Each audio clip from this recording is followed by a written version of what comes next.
Trigger warning for the following topics: suicide, self-harm, and abuse. I watched the finale a few days ago, just like all of you, and it was good, mostly. I'm not here to hate on the show. I love this show. The animation and the voice acting are world class, better than a good majority of major studio animation we've seen for the past decade. And they got there in less than 3 years, on a budget the fraction the size. The fact that the show even got made and has the fan base it does is a miracle, and I don't want to minimize that, or detract from it in any way. Strictly from a writing perspective, I think there are some things that could have been polished better, but overall, I think the finale's writing was stellar. Aside from one small detail that isn't actually that small at all, Jax's ending ruins the entire rest of the show, retroactively. The fact of the matter is, the show has already put in all the hard work to develop a compelling and complex character, give them some humanity and dignity back to them in their final moments, deliver on every narrative, emotional, and logical beat to redeem them, and then just decides to fucking throw them in the trash at the very last second. And by extent, the audience as well. You probably think you know the problem that I have with the show, and I can tell you now, you're wrong. I don't think there was too much Jax or too little.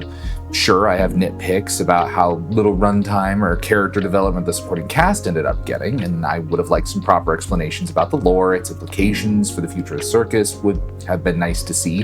First off though, let me reassure you, I am not here to trash on anyone in real life. I will not be going into any of the Gooseworks or VA's problematic drama that's recently surfaced, although that does add a layer of context that leaves my analysis feeling slightly ickier overall.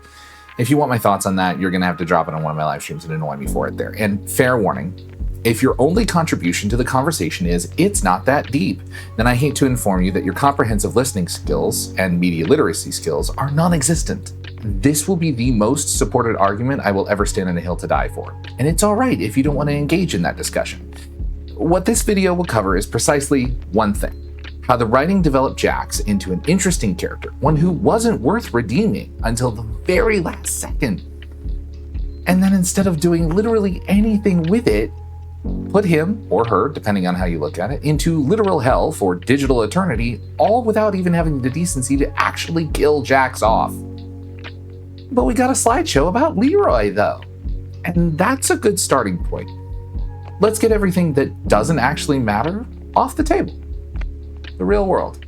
Leroy clearly got his shit figured out and got a happy ending, right? Well, not necessarily. At first glance, it appears that due to the Soma theory, which explains that all the characters in the Circus are simply digital copies, just scans of the original people who are all waiting for the same bus for some reason, the person that Jax was scanned from got his life back on track. What the show explains outright is that Leroy had a terrible relationship with his parents due to them being abusive and emotionally incestuous in some ways.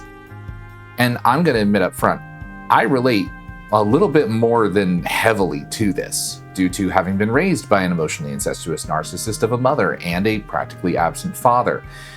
What I won't say is that this gives Jax a pass for his behavior. It doesn't. The show is right about that. But let's take what Jax tells Ribbit at face value, without any room for interpretation. I told her something I regret telling her. Something deep and personal that I thought would get her off my back. But she laughed at me. Then she went off on me, and it didn't stop. Personal, degrading insults that felt like it went on forever. And despite all that, the thing that bothered me most was, at the end of all of it, she hugged me. I didn't know what to do, so I panicked and I pushed her off me with all the force I could. She fell backwards, and she didn't get up. I didn't know if she was just trying to make me feel bad, or I never found out the answer. He thinks he murdered his own mother. Clearly, he doesn't feel good about it. It is racking him emotionally, tearing him up inside, knowing that he will never get a resolution and thinking that he's a killer. And I want to examine this juxtaposition first and really set the first point straight. Jax is a tragic character. He didn't mean to. He didn't want to. It was an accident. What follows after this, you might think, is his karma or simply the consequences of his actions. But he runs away. He's scared he's going to prison for life. But his first choice is his defining one: avoidance. Throughout the series, Jax refuses to take any responsibility. He treats the circus like a giant game, thinking none of it's real and none of it actually affects anyone. He thinks he's already in hell, the sole truly sentient inhabitant among a bunch of NPCs who are only there to torture him. So he decides to torture them back. And again, it bears repeating that up until episode 8 and 9, which I will refer to collectively as the finale from here on out, Jax's actions are simply awful. He's a piece of shit. But he's not a piece of shit without a conscience, as much as we and he would like to think so. And clearly that conscience is present outside the amazing digital contrivance as well. Presumably, he gets his life back on track, gets a job as Mr. McFeely and tips his hat at the old ladies, unless this is supposed to be his mother and she feels bad after her tumble. Maybe she abstracted a little bit into someone who could actually love her son, who knows. Jax, or rather Leroy, is shown as a character that's worth redeeming. I don't think that he deserved to be homeless or suffer alone after barely defending himself after a lifetime of abuse. He didn't even hit her, he just pushed her away harder than he meant to. And it's also worth taking a second to think about the alternative. What if he didn't hurt her at all? Pretend for a moment that there was no fall, and Leroy's mother never got hurt. What do we think an emotionally abusive mother would do right after being pushed away like that? At best, she'd disregard Leroy entirely, saying his outburst was hardly necessary, dismiss all of his emotional anguish as just him being a moody teenager, and essentially nothing would ever change for him. At worst, she would berate him for being just as bad as his father. The show tells us that. And the show also tells us in the clearest possible terms that he isn't. He is a good person inside, or at least wants to be. But he doesn't get the chance. Not until he does what he does. Not until he joins the circus. He runs away and he's homeless for an unknown length of time. He thinks he's going to prison, and in his own head, he's torturing himself over being just as bad as his father. His mother's words echo in his mind like he's being haunted by her emotionally abusive ghost.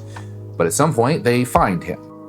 Maybe his mother realizes she's being a piece of shit and changes her ways. Maybe he cuts contact entirely. But either way, he does eventually find his footing. He gets a job, becomes a contributing member of society, and does a reverse Barney Stinson in every photograph ever taken of him. But is this actually a good ending for him? I would argue there's no real way to make a case 100% either way, but I'm leaning heavily towards no. This is potentially just as bad of an ending for Leroy. He doesn't get any further development into a better person, at least not that we get to see. He doesn't go through any of the development that the circus puts him through. He doesn't get to be his true self. He might surround himself with better friends, but if he sees the TV glow, he's clearly continued to ignore it. And Goose has been pretty explicit about that. Leroy might reach out, but we never see if anyone takes his hand. None of the other characters in the real world have the history that their amazing digital counterparts do. None of the development. This character isn't Zubul. This character isn't Gangle. Abigail isn't Pomni. Maybe they meet. Maybe they don't. Leroy doesn't abstract, but he still might make the same choice in the end if he continues to feel like an isolated fuck-up. A hopeful interpretation says he doesn't, but the show leaves that open-ended. And that's okay, because that's Leroy. You're here about Jax. Let's let the show make my first point for me.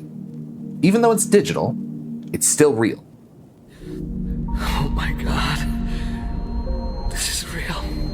This is still a human consciousness puppeting a digital avatar, and if you can't agree that he deserves to be treated the same as all the other humans doing the same, then you shouldn't bother watching any further. And let's not forget that Jax isn't the only person who makes bad decisions. We've all done bad things, but we're also all we've got.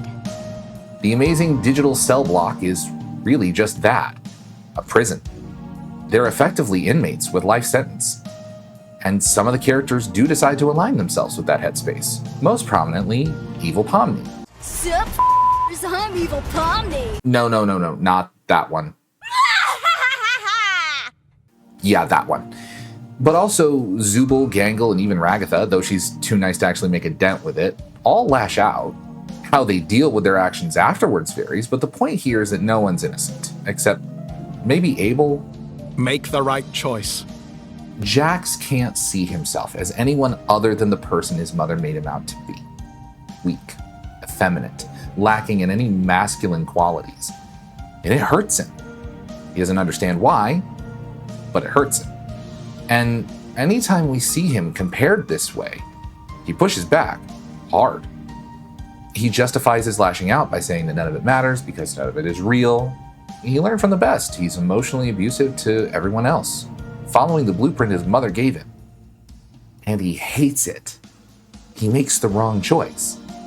And that's important because we want him to make the right choice. Make the right choice. That is what's called a payoff. We don't get that. He doesn't want to hurt other people. He pushes them away as a coping mechanism. And because he can't imagine a world in which he deserves to be loved, because no one ever really has, he's in there, begging silently to be saved, but can't bear the thought of having to be because it makes him seem weak. He has no way to dig himself out of the hole, only further down. And that's why he gets so especially angry with Cain. You dirty liar! You scumbag! You made me... You got in my head! You just lie about everything, don't you? Huh? You can mess with our minds too, can't you? The stupid sauce, the vegan thing, God knows what else! He's already had his head fucked with. So much that he can barely tell red from blue, up from down. And when he realizes what Cain's doing to him, he's ready to kill him. Cain has the power to just delete him, but it scares even him how much Jax justifiably lays into it. Jax in this moment has every right to be angry, and he already thinks of himself as no better than a low-life murderer, so why not again? That becomes his motivation. He doesn't think their plan to get out work. Remember, he thinks none of this is real. But when the bucket goes on Kinger's head, it is the first time for two things. He realizes they're not just NPCs, but people, real human people that are talking to him, who are actually reaching out to him and have been this whole time. His entire paradigm crashes down because he understands that everything he's done, every bad thing he's ever said, every person he's dragged down to this level, no longer can any of it be justified by saying it's real. Remember, his defining characteristic is avoidance. He always retreats to the emotional safety of disengaging entirely. And he can't do that anymore. Not entirely. He does have to take a brief aside, but he comes back. Be here later. I will. He agrees. He shows up for the final confrontation. And he puts his all into it and gets tortured for it. Once again, he stands up for himself, and he gets what he always gets. Ridiculed, guilt-tripped. Once again, Jax isn't good enough and gets his nose rubbed in all of his shortcomings. And it's starting to feel intentional. Yes, Jax is meant to be a cautionary tale, at least according to Gooseworks, and yet, to pull back for just a moment and examine the writing and its motivation outside of plot reasons, that feels gross. He is relatable for all the wrong reasons, and his parallels to Ted from I Have No Mouth and I Must Scream are pretty clear. Do they know you're a fraud, Ted? Do they know? For everyone else, it must be hell. But it must be heaven for you, eh, my good friend? But his role in that plot doesn't quite align here, but we're not quite there yet. The main takeaway here going forward is that you have to understand three things. First, Jax, the character, is a human being worthy of love, respect, and dignity, just like every other inhabitant of the circus, regardless of their past actions before the circus. Can we agree on that? Yeah? Okay. Second, Jax probably deserved to abstract for the things he did and said. Well, that one was easy. Everyone in the comments is already agreeing, but hold your horses. This last one is not going to be as easy to swallow. While Jax most assuredly contributed to their state of mind, at the end of the day, the fact that Ribbit and Kaufmo abstracted is not his fault. Did I lose you there? No, hold on. If anything, I think blame can be assigned to everyone. Ragatha, Kinger, and especially Cain, but while Jax does hold a disproportionate amount of blame and guilt here, I won't be making any excuses for his actions. what I want you to understand is that he doesn't necessarily hold a disproportionate amount of responsibility for what happened. And I'm going to back this up using the actual writing from the show. He wasn't the only one there. He wasn't the only one who let Ribbit down. Ragatha was her friend too. Did she never reach out? Hey, Jax, have you seen Ribbit at all today? So was Kaufmo. So was everyone else. Jax isn't the only one who neglected that relationship. And sure, he definitely helped put Ribbit and Kaufmo in that headspace. But he didn't make that choice for them. And I don't think he deserves the blame for that. Such an idiot. Why am I such an idiot? Why am I such an idiot? Now, he does deserve the blame for his actions, obviously. And he does deserve consequences. And he gets those. After he receives those consequences, it starts to feel less like a cautionary tale that Gooseworks is trying to make him out to be, and more like a vindictive outlet for her to project some issues onto. I wish I'd cried a little more. I somehow forgot how bad it can get. You should have just talked to me, man. And I want to assure you, I'm not here to rage bait or just saying it to be an asshole. And again, I'm not Goose. I don't know Goose. I'm not going to get into all of that. I truly think that the way the show was written in the final few scenes, and in particular with Jax, is best case scenario irresponsible. Worst case, harmful. Because it deals with the topic that no one wants to talk about, and YouTube will probably try to censor me over. Abstraction as a metaphor for suicide. I'm going to put another trigger warning here. If you or anyone you know are in a place in your life where you feel like the only option is giving up, please understand, aside from anything else discussed here, that giving up is not the right choice. And I'm not going to give you platitudes. I've been suicidal myself. I've known people who are. I've known people who chose to end their stories instead of changing. If you're a person, then you deserve love. The chance to do something with your life. And more often than not, the ones who are considering suicide have simply not found themselves there out of too much emotional wandering. They were pushed to the point of making that choice by either bad people or bad circumstances. Pomni even says it when she says she wished she would have reached out sooner. And in the real world, it's on all of us to reach out. Not just the person who's been abused, everyone else who sees that. If there's any lesson to be learned from the amazing digital circus, it's that all we really have in this world, or any other, is each other. Please, for the people who care for you now, and the people who you have yet to meet who will care for you in the future, reach out. Make the right choice. With that, let's continue. If we can take a look at Abstraction for just a moment, mechanically, there's really only 2, maybe 3 ways you can interpret it. One is that they've given up, or finally been driven mad by being a human mind in a digital world. That wouldn't be easy on anyone. Oh God! Why can't I remember my name? And that's before any of Kane's meddling. But as Pomni shows us, clearly they're still in there, and their mind file might be salvageable. Maybe Abstraction is reversible. What do you, the viewers, think it is? Will you stop doing that? The show doesn't really give us an answer either way, so we're gonna just have to leave that up to interpretation. The fan fiction can go there, so we don't have to. Let's get out of here before the moon gets frisky. But there's another way of looking at Abstraction, and this is the way that Gooseworks has confirmed on social media. And the show really tries to say it without actually saying any of the words, but it's a cleaner form of digital suicide. Now, I want to examine Jax's final choice through 2 lenses, both as an extension of the writing process itself and what it means for the story as a whole. Because the first one is just outright annoying, and the second one can have grave implications beyond the show's runtime. And I'm going to have to give you some context for why I think so. Firstly, I relate to Jax a hell of a lot more than I ever expected to. I'm a trans woman myself. I had emotionally abusive parents to almost the exact same tune as Jax.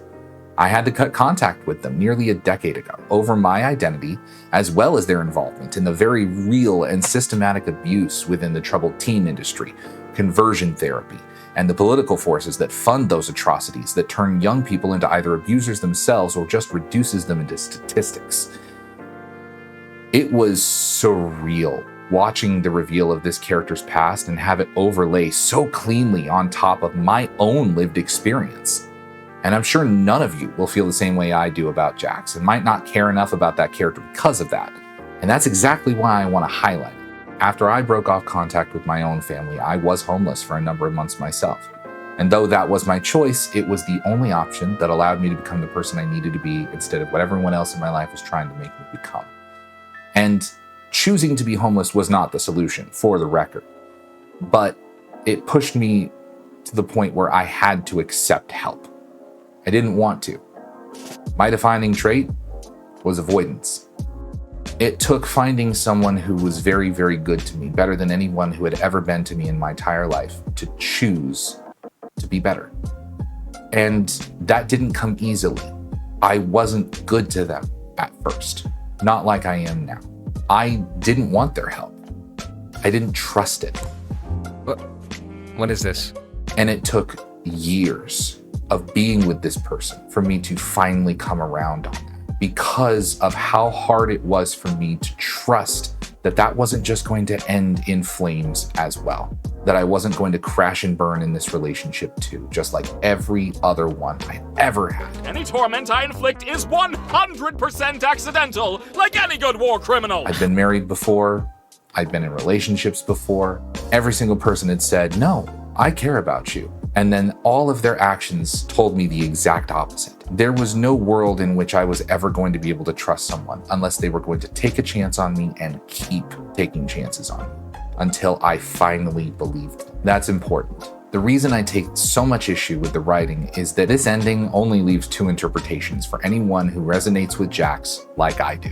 If you're suffering, either suck it up and be nice anyway, which isn't a realistic take or a particularly healthy one, or just kill yourself and everyone else's lives will be better for it. Sure, they'll miss you and they'll think about the good times. They'll try and remember the good parts of you while they're listening to Stevie Wonder, but they'll be happier when you're gone. And separate from the fact that I feel personally insulted, I'm actually more upset that the show took the time to give itself multiple ways to write the story out of that corner and still decided to double down on it. It took me less than 3 hours to just write 3 new scenes that can recontextualize the ending and actually do something with it without changing any other character's outcome besides Jax's. I'm going to go over those first and then contrast that with the ending we actually got. And hopefully you'll understand why I think this is one of the worst written finales I've ever seen, just because of one detail. Here's the breakout. I've got 3 endings. I'm going to call them the cautionary tale ending, the villain ending, and the redemption ending. Ironic. In my attempts to protect her, I ended up becoming the monster myself. Firstly, the cautionary tale. Goose is on record saying that Jax is meant to be one. A cautionary tale should consist of a character who keeps making the wrong decisions, or the right ones for the wrong reasons, continuing to double down until they suffer the consequences of their own actions. A much better written example of this is Walter White from Breaking Bad. He's a good man, or so he tells us and himself, put into a bad circumstance, and that justifies his actions. He then becomes a drug dealer, a murderer, a serial killer, a fraud, nearly a child killer, a pizza killer, and an emotionally incestuous father figure for the tragic character that I think has more than a few parallels to our favorite bunny boy, all while claiming it's for the safety and prosperity of his family. In this comparison, Jesse isn't the cautionary tale, Walter is. I could dive into the writing, but the takeaway is this. Jax isn't doing bad things because he thinks he's doing it for some greater good. I guess you still get to hang out with Mommy after all, right, Rags? Shut up, Jax! Guess I'm still... His actions are simply the actions of a traumatized child who was never given the tools or language to help himself out of a bad situation. And when he lashes out, he justifies it by saying that none of it really matters, all the while feeling really guilty, because deep down he knows it does. Are his actions around Ragatha, Kaufmo, Pomni, Gangle, Ribbit, or Zubul ever justified? No. Is Jax a piece of shit for treating the only people left in his life this way? Yes. Does the show make that fact matter, or use it in an interesting way? No. The show says Jax was a dick, and he deserved what he got. But it also says let's think about him fondly after he's gone, even though he's not really gone. The writing isn't clear at all regarding Jax's fate, at least from his perspective, and even goes so far as to let us tell him in his own words that he knows he did wrong and wishes he could have done better, but the writing doesn't let him do anything but suffer. He's not even really dead at the end. As far as we know, he's still in there, in the hell he made for himself, one that the other characters can apparently just visit whenever they want. And sure, they all hate him, so why would they? But why even let us know that if you're not going to do anything with it? So, how would I use this to write a better ending? Let's set our splitting off point at the beginning of episode 9. Instead of lashing out again and leaving the show for good by exiting stage right, what if Jax makes the wrong choice but for the last time? He's tired of suffering, and he finally gets it through his silly cartoon head that everyone else he knows is suffering too. He's had his come to Jesus moment, for the first time truly understanding that this is real. The show has taken the time to give us ample reason to believe that Jax doesn't really want to hurt people, he just thinks he has to. So let's take that to the logical extreme. He lashes out, which causes Pomni not to reach out when he finally needs it the most, and he feels bad. He just wants to be the comic relief character, but that's not his fate. And he chooses in that moment that he's not worth saving. I know it hurts, but we still have each other. Pomni says, as Jax is clearly nowhere near anyone else, literally looking up at the sky for a sign that he's worth saving. But nothing happens. He's pushed people away to the point of them killing themselves, and he's never going to let that happen again. They are real and good people, nothing like him. So he's going to go big. He watches as everyone else conjures shapes, and it's clear to him that everyone else can create, but all he can do is destroy. So he makes a plan. He's not going to jump off into the void in silence. He's going to make sure everyone knows how much he's sorry. Everyone else makes bad decisions, but they get a pass. He just gets to suffer. And he decides that his only choice left is making sure that he can't hurt anyone ever again. He makes his way to Kane's office, empty and colorless. But the worlds are all still there, floating on the shelf. He reminisces. We get to see the reasons why he is the way he is, without all the icky rifling through his brain that Pomni does later. He looks at every world that held a good memory and every world that still holds a bad one. He makes his way to the ice world. He smashes it. But that's not enough. He reaches into his own code, just like Kane pulls Bubble out of his head and starts trying to pull the very memories of Ribbit, Kaufmo, Ragatha out of his mind. And they evaporate, shattering into digital shards. The others find him, but they're too late. They have nothing they can do but watch as he effectively lobotomizes himself. They reach out to him, but he's already forgotten who they are. He hasn't forgotten his hatred for himself, though. His destructive tendencies are finally turned inward. Jax, who feels like he has no choice but to hurt others or himself, and in his final moment of desperation trying to fix himself, even if it kills him and everyone else, realizing that they never truly listened to him or helped him. Yeah, he was a dick, but as they watch their memories of themselves float in front of them and disappear forever, they only understand him as soon as it's too late. He gets to mess up like this and everyone takes his side? They want to help, but they don't know what to say. And he just says he's sorry until his skin starts to ripple, his eyes start to wander, until more eyes sprout on his ears and limbs and face, and he screams. And for the first time, we watch an abstraction happen in real time. We watch him experience what everyone else's abstraction was like. We receive the information he gave to Ribbit about him being trans here, instead of in the mindscape with Pomni. We watch his friends leave him, and his final memories of them leave as well. And then the rest of the episode plays out like it does in episode 9. Maybe they keep his brain-dead, zombified body as an abstracted pet like they do in the Canon Ending. Maybe they have Kane put him out of his misery, but either way, he's no longer torturing himself, and he's essentially brain-dead. In this version, there's no mindscape inside the abstraction. There's no internal dialogue or wishing things could be better. The rest of the cast doesn't really get any details or closure, and at the end of the day, Jax is actually dead. It's over. Jax is finally resting. The rest of the circus can make up their mind about him from there, but in this ending, Jax actually serves as a narrative example for what happens if the inhabitants of the circus don't do better next time. They all keep saying, it's all of us together, we're all we have. We're still human.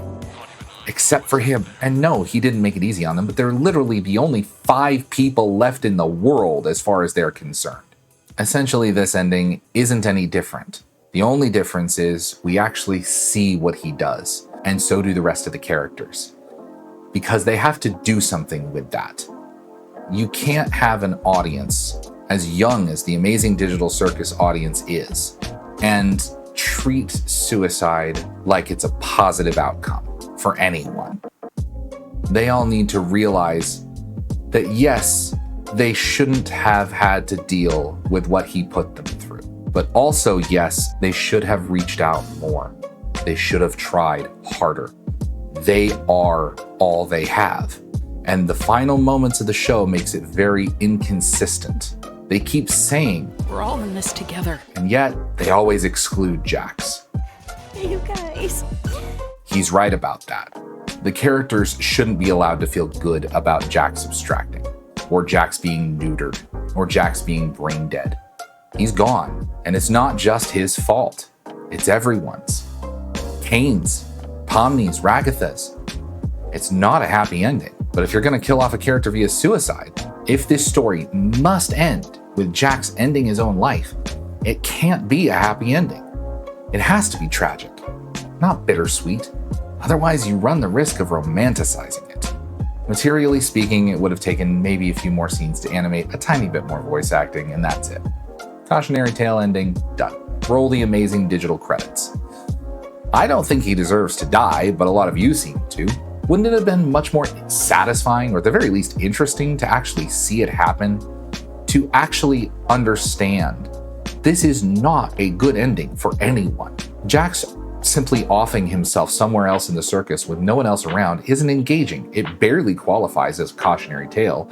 And then the rest of the show treads dangerously close to glorifying the way he goes as the only real way to show everyone else that you were really hurting. No, if they wanted to write Jax out and make it matter, because his development is the only one the show truly bothers focusing on, it has to be with Jax's final, devastating whimpers. In this ending, the end of an inward spiral, the loss of self, and thinking everyone else would be better off without him becomes a haunting tale, worthy of Mildenhall Manor itself. But that's not as satisfying as I'd like. If it's not enough for you either, then let's dial it up to 11. Let's make Jax truly deserve what he gets. Again, we set the splitting off point at the beginning of episode 9, but instead of making the final choice for himself, he makes it for everyone. He watches as everyone works together. He watches Pomni and Ragatha hug in a warm glow, and he seethes, observing from the shadows. We watch him slink back into the darkness, and his eyes are already starting to glow like an abstraction. He's tired of suffering. He knows everyone else would be better off without him. The real intention here is destruction, and he doesn't care if it doesn't stop at himself. He wants to make them all suffer for treating him just like everyone else has.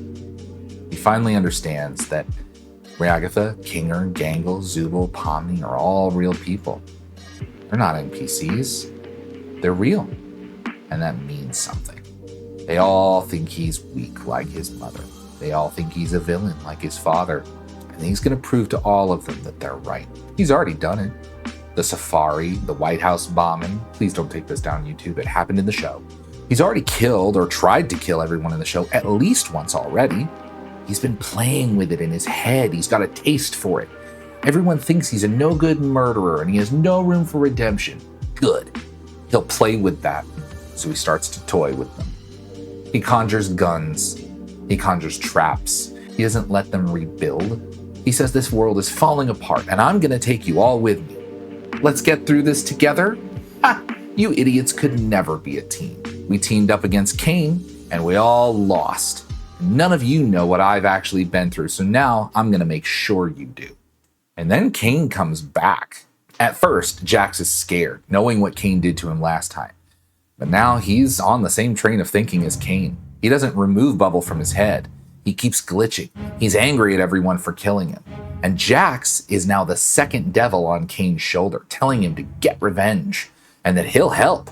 So Kane gives Jax power. He's going to use it to torture them. He puts Bubble in Jax. He starts making guns. It's not big enough, so he makes a rocket launcher. Kane says, why not something more explosive? This is one of my favorites. Then he throws a bowling ball bomb at Jax, who simply tosses it off the side of the void, saying, nah, I want something bigger. So Kane makes a nuke.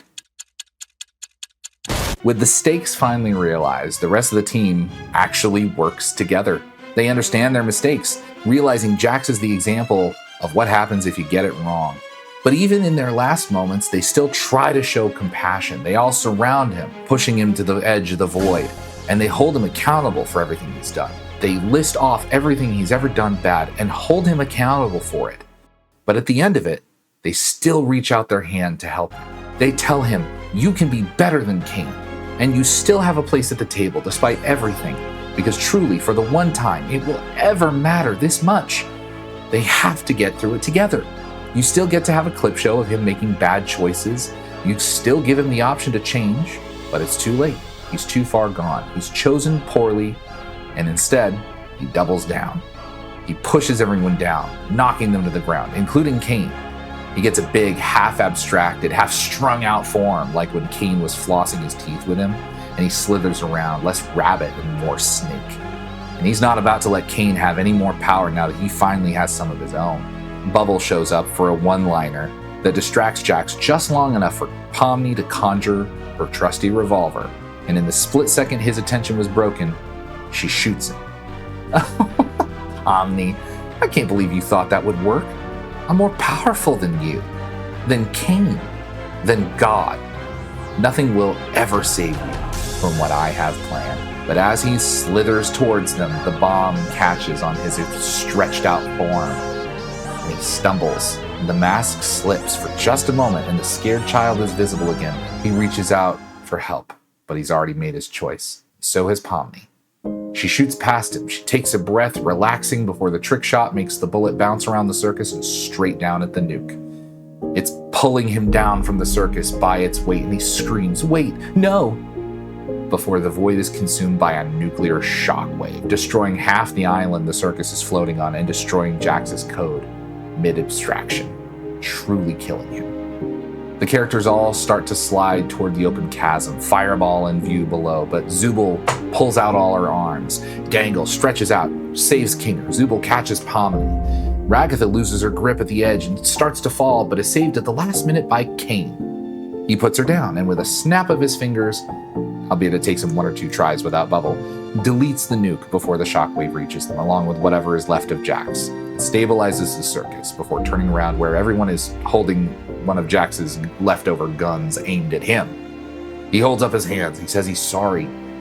He explains the lore around Bubble, the second AI, and gives proper exposition for the characters to explain all of his glitches. He tried to make himself more powerful, but I didn't realize it would end like that for Jax. It could have ended like that for him if things went differently, and that wasn't what he wanted. He just wants to make them happy. He understands now that what he was doing was the exact opposite. He understands that he now has a new purpose to fulfill. He offers to help them rebuild, and we get the same ending at the dinner table. Everyone gets to smile, earning it, after winning the battle for the soul of the circus, and know that it's never going to be that way again. In this ending, Jax's death serves as more of a cautionary tale than the first, showing the circus, and the audience by extension, that the self-destructive behavior only has one outcome. Jax doubles down for the final time and is ended by hubris. Cain now becomes the example of making the right choice, choosing to make amends, knowing it's going to come at a high price and won't happen overnight, and still choosing it anyway. It's more action-oriented and a lot more stakes at the end, which is fun, but still barely more satisfying than my cautionary tale ending. A lot of people wanted Jax to suffer, but even more wanted him to at least try and redeem himself, even if he had to sacrifice himself to do it. And I'd argue that would have been a better ending than what we got, but it's still not really enough of an example for the story to make its point with. So, finally, I think I will give you the ending that is my own personal headcanon and makes the other 8 episodes worth their runtime, while only changing a single detail. In the redemption ending, we get exactly what the episode gives us. Before we're blindsided by Stevie Wonder, we watch as Jax's layers of defense are recontextualized for Pomni. We understand that we aren't being shown his true self. These are just his intrusive thoughts. These are terrible things to think, and he knows it. That's why he keeps them all locked away. We all have thoughts like this, and we all feel guilty when we have them, but most of us never act on them. Most of us don't have them so badly that we actually lash out or act on them, but some of us do. Again, I'm not excusing anything, but the context matters. He's a hurt child. He never had a chance. He has been screaming his hardest in the only language his mother and father ever gave him, abuse, that he needs help. And now he's finally understood that his actions were wrong and accepted his fate. But in this version, Pomni doesn't let go. Zubal's arms reach in, grabbing Pomni to try and save her, but Pomni says no, holding Jax tighter as his struggling turns into sobbing. Pomni shouts from the inside of the abstraction to help her, and Gangle's ribbons come in and wrap around them. Ragatha, determined to save Pomni, determined not to lose the only close friend she has left, enters that void. Kinger shouts, "Don't go in there!" She realizes Pomni wasn't asking for her own safety, and that makes her mad. Finally mad enough that she actually does something with her anger. She argues with Pomni that he deserves this, after what he did to Ribbit and Kaufma. They were her friends too, after all. But Pomni, the emotional center of the show, doesn't budge. She explains that his family abused him, just like hers. Ragatha still isn't swayed. She lashes out at him. Ragatha stands self-righteously. She was abused and she never hurt anyone like he did. Pomni agrees. But does that mean Ragatha should get a pass to stand by and watch while the same tragedy happens again? What if it were Ragatha's mother? Just because she was abusive doesn't mean she deserves to die? Jax turns to Ragatha, beginning to glitch and disintegrate, his digital body finally starting to fail. He cries as he says he doesn't even deserve to die. He deserves to suffer forever. He apologizes for not being the friend she deserved. And Ragatha understands in that moment that two things are true at the same time. All Jax has ever been capable of is pain, one way or another, and now he's done causing it. He's accepted his fate, and that's exactly the reason why he doesn't deserve it anymore. Ragatha isn't going to let him off that easily. He's an asshole, but he has nothing left. And really, they're not so different from each other at the end of the day. She knows what it's like to have your family abuse you, to have your autonomy stripped from you, to be shown passive aggression and outright hate passed off as affection in the form of tough love. She isn't oblivious to anything he's done, and he doesn't deserve a full pardon. But he doesn't deserve to die, and she knows she would be no better than him if she let it. She watched it happen with Ribbit and Kaufma. She won't let it happen again. She reaches out her hand, and he takes it. But instead of her helping him up, he pulls her down like a blanket as he cries and says he's sorry. She knows he means it. She embraces him. She says all we have anymore is each other, and all we can do is try to be better. Pomni says no matter what happens, they won't abandon him in his final moments. Outside, Gangle and Zubal are still struggling to hold the abstraction still, not knowing what's going on inside, but they're at their breaking point. Kinger, bucket still on head, notices the flashbangs on the ground and picks one of them up. He looks up at the bucket on his head and mutters, "Darkness," then looks at the flashbang, then to the abstraction, and says, "Light." He throws it in, and we get the exact same clip show montage with Stevie Wonder playing. And for the record, I think a better song choice here would have been For Once in My Life, but that's my own personal opinion. We realize that Jax was repressing who he truly was, and no longer has any choice but to stop struggling with it and just be himself. The abstraction becomes a metaphor, a metamorphosis. We see Ribbit placing the bow on his ear in his memory, and the song takes on a new meaning. As the flashbang subsides, the shell of the abstraction disappears around them, and Jax is sobbing on the ground, held by Pomni and Ragatha. But Gangle and Zubal are confused because that doesn't look like the Jax they remember. Zubal says, "Wait, what? Is that?" Jax's new form is exactly the same as before, but with Ribbit's bow on his head and her real-life counterpart's long hair. She sits up, and we understand that it's still her, just a more honest form for herself.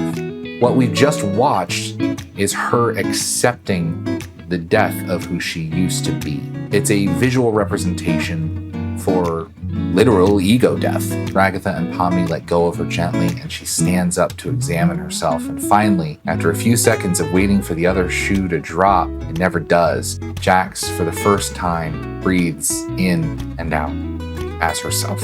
Pomni sits up and says, "We thought you were a goner for a second there," trying to alleviate the tension, and Jax scoffs. "I tried," she says somberly, "but I should have known you'd never let me." Pomni says sorry, and Jax says, "Don't be." Zubal is fuming, but more from adrenaline than anger. "You were just gonna leave us?"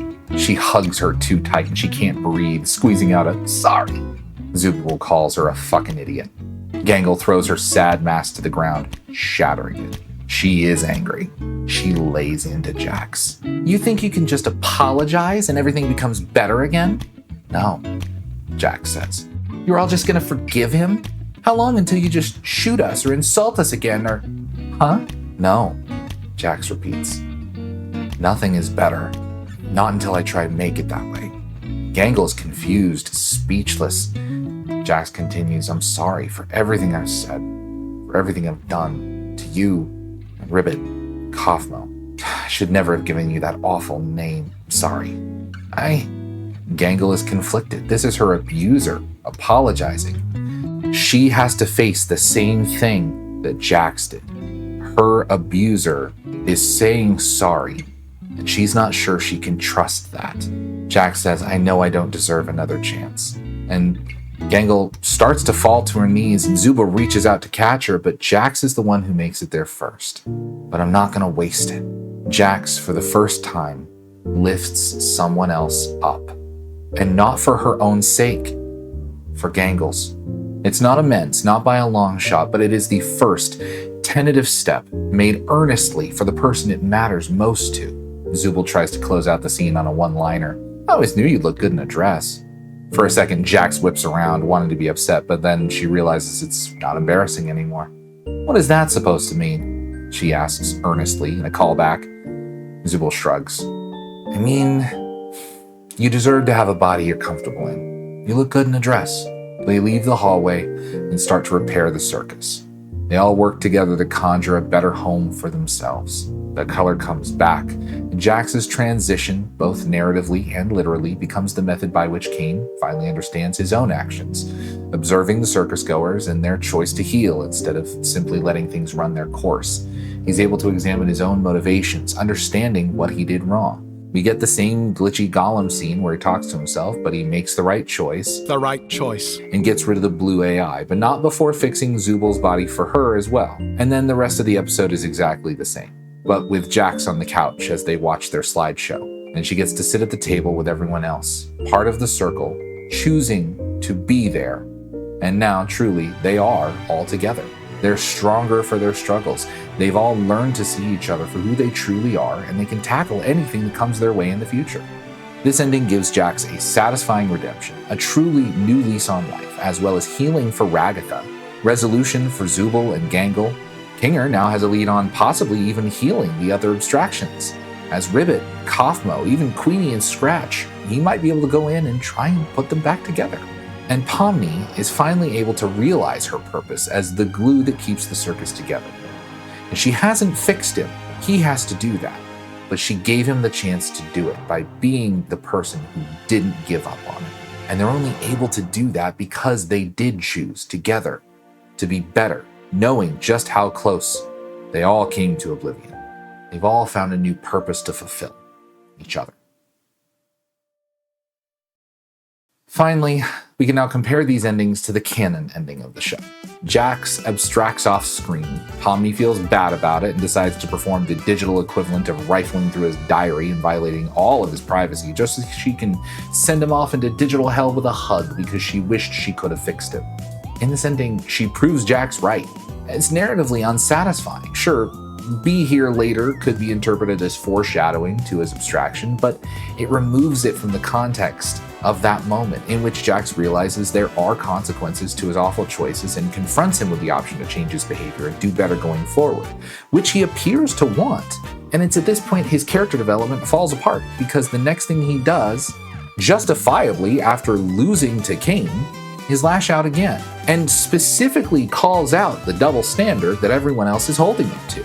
And when no one backs him up, he goes and abstracts. Because what do you mean? We spent years dragging this character through all of his bad choices, making him tragic and endearing, finally give him a moment of emotional clarity right at the end, and then just have him make the same bad choice again. That should have been foreshadowing to the payoff in the mindscape where she didn't give up on him.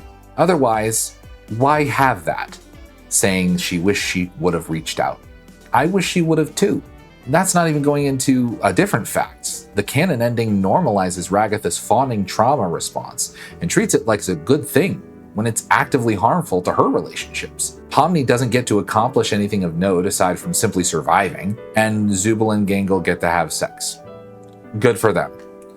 But they just become passive observers who never really got any development. What was the point of exploring Zubal's body issues if we never do anything with that?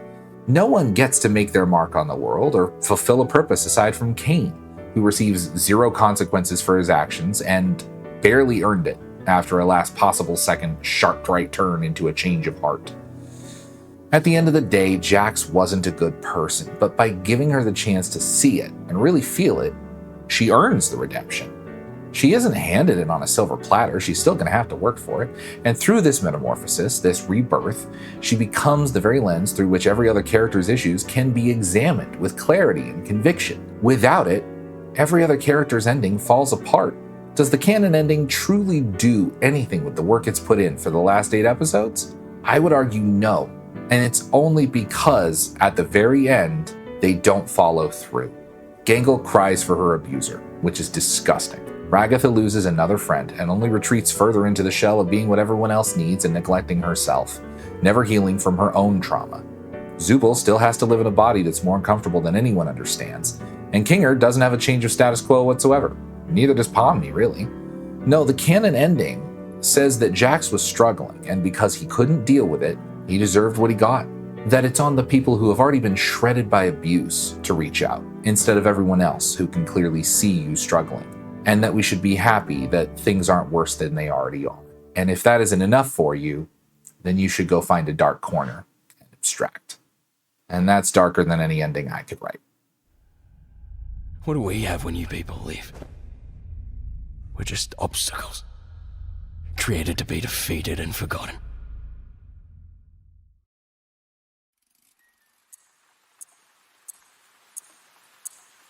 Before I end, let me restate that I love this show. I think it's a miraculous, lightning in a bottle kind of project, one that will never be recreated.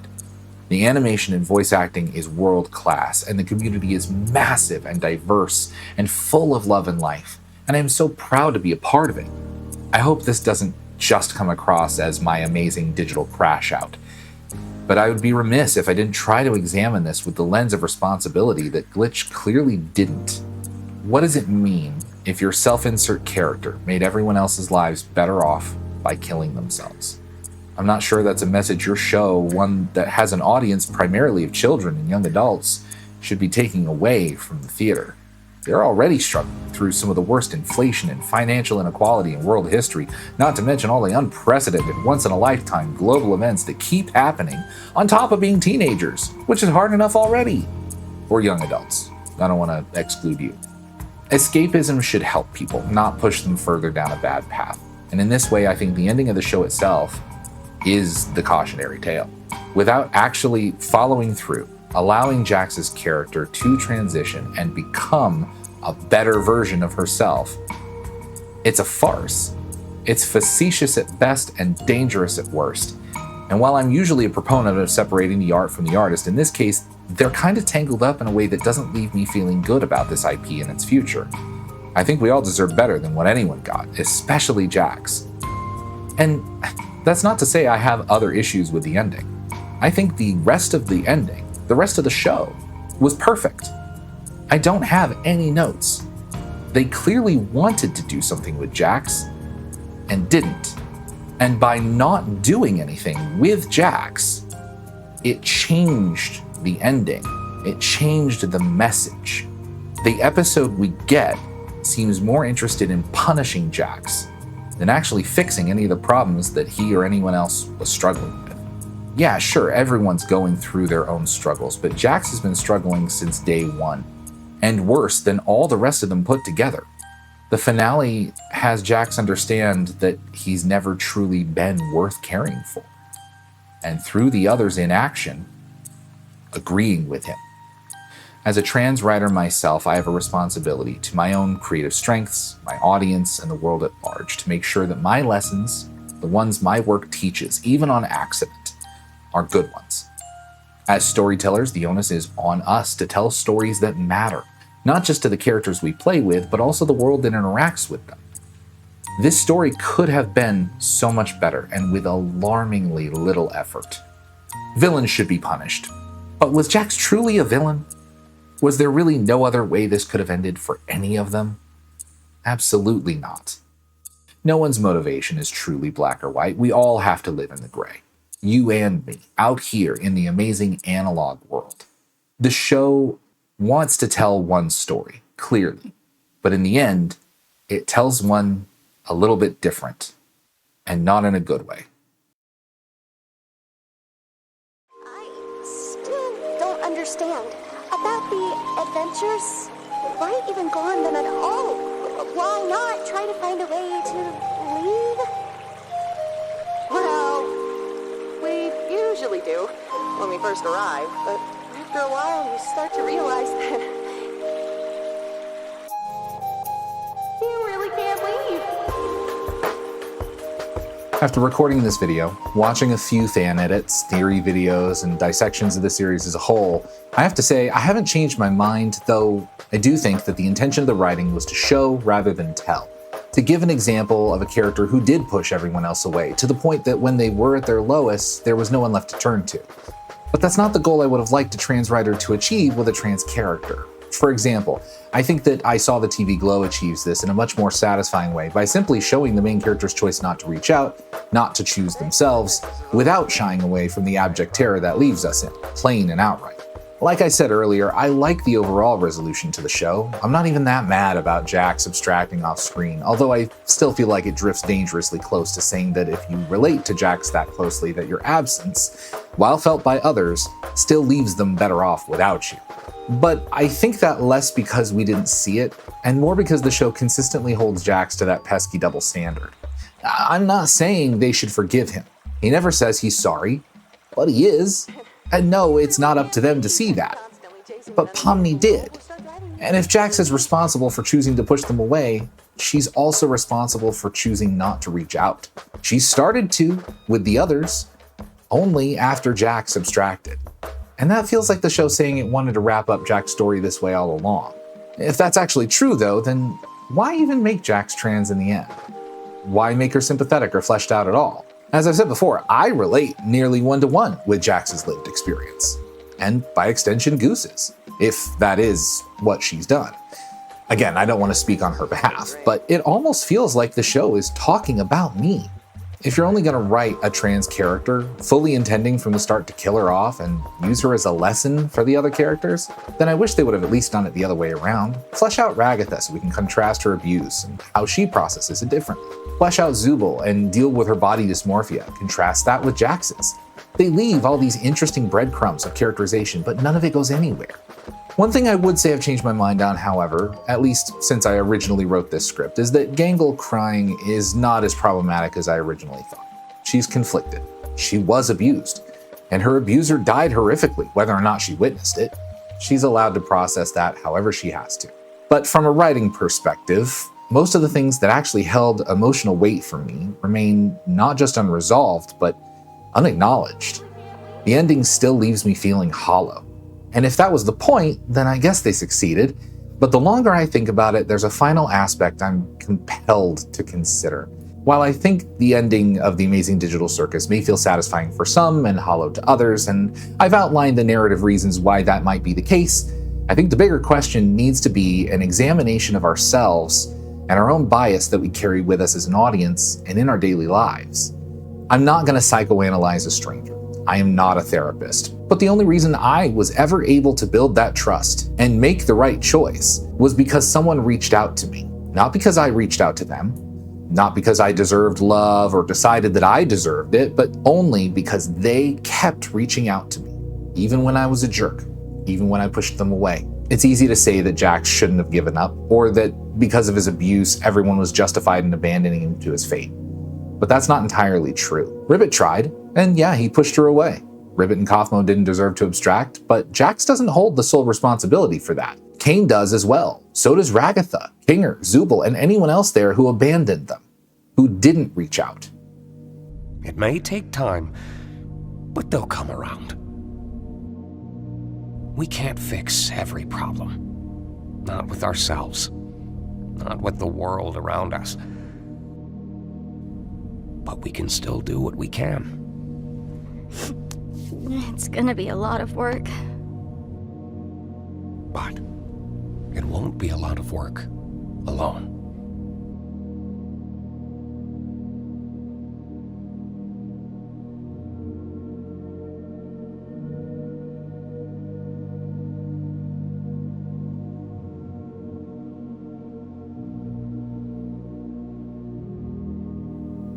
If you haven't experienced that kind of mental abuse, that kind of abandonment for yourself, you cannot fathom what it's like to want to trust people when you've never had a baseline for it. To try with everything you have to force yourself to do one thing, but your fucked up mental health, your brain chemistry, your internalized hatred make that choice harder than anything you've ever done in your life. Even with chances handed to you again and again, because it feels like a lie. Jax was told a lie by his family and then repeated it to himself because he should have been able to trust them. Did anyone tell him that he was a good person? Not that he could be, not that he should be, not did anyone hug him? Did anyone tell Jax that at one point he was once innocent and deserving of love, and that despite his actions, he still is? Did anyone actually try to reassure him of his humanity? Just saying we're all human, that's not the same thing. Why are you trying to cheer me up? How does this benefit you at all? I guess I just don't want you to feel like you're nothing. I don't want anybody to feel like that. But I'm not even a real person. Would I even belong? I'm sure you wouldn't belong any less than me. And I could use a friend. A friend? We're all human is all of us. Every other character was too busy with their own issues, even Ribbit and Kaufmo. So in the end, no one gets to heal. The only people left, their situations simply improved because Jax left and Kane apologized. Jax grew up being told he was good for nothing by everyone who mattered to him, and he believed it. And then he was tortured in a computer. And no matter how you feel about his actions, no matter how many chances the others did or could have given him, at the end of the day, the amazing digital circus puts all the blame on Jax, but he did the best he could. He should have been nicer, but I refuse to equate being a nicer person with being a better person. By that logic, and a lot of takes I've seen follow it, Ragatha was the good version of being abused. And that's crazy to me. Yeah, she was nicer, but she did it to the point of actually being fake. I feel like every day we're drifting further apart. Like she's seen through all my tricks and doesn't trust me anymore. Jax was right about that. She wants people to get along, and she'd do anything to make sure no one ever fights. That's a trauma response. It's not actually healing. And if the things he'd said were that bad, then so was this. You're kind of annoying when you have your happy mask. And this. I, hate you. And this. None of them had a choice in their situation, and they all chose violence at one point or another. Except Abel, I guess. And the deeper issue I have is that the show doesn't bother acknowledging or even trying to differentiate between people who are truly evil and those who think they have to be, because that's all anyone has ever seen in them. But I will. My mental health suffered because of my abusers. Does that absolve me of abusive actions I chose after that fact? No. But it's not entirely my fault for being put in that position in the first place. And neither do I get sole credit for being able to dig myself out afterward. The only way healing can begin at that point is community, is if people keep showing up, even when you want to give up on yourself, even when they want to give up on you. I got lucky there. I know how it can feel in this circus.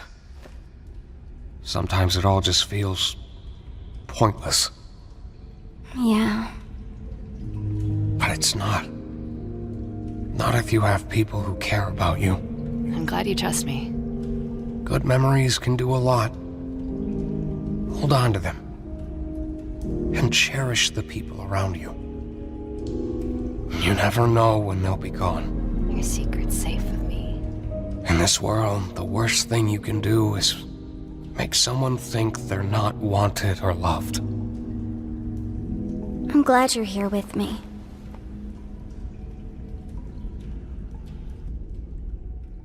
I'm absolutely certain that you all have plenty of opinions on my opinion, as well as my fanfiction alternate endings. There are truly any number of details that you could change, and these are just a few interpretations that I was able to come up with in a matter of hours. But I want to hear what you think. Sound off in the comments, but be nice. I don't think I should have to remind anyone to be civil, but with this fandom, it can't hurt. And if you like my takes and have a story that needs writing, I have a degree in filmmaking. I'd love to flex those muscles. My name is Kara. Thanks for watching, and I'll see you in the comments.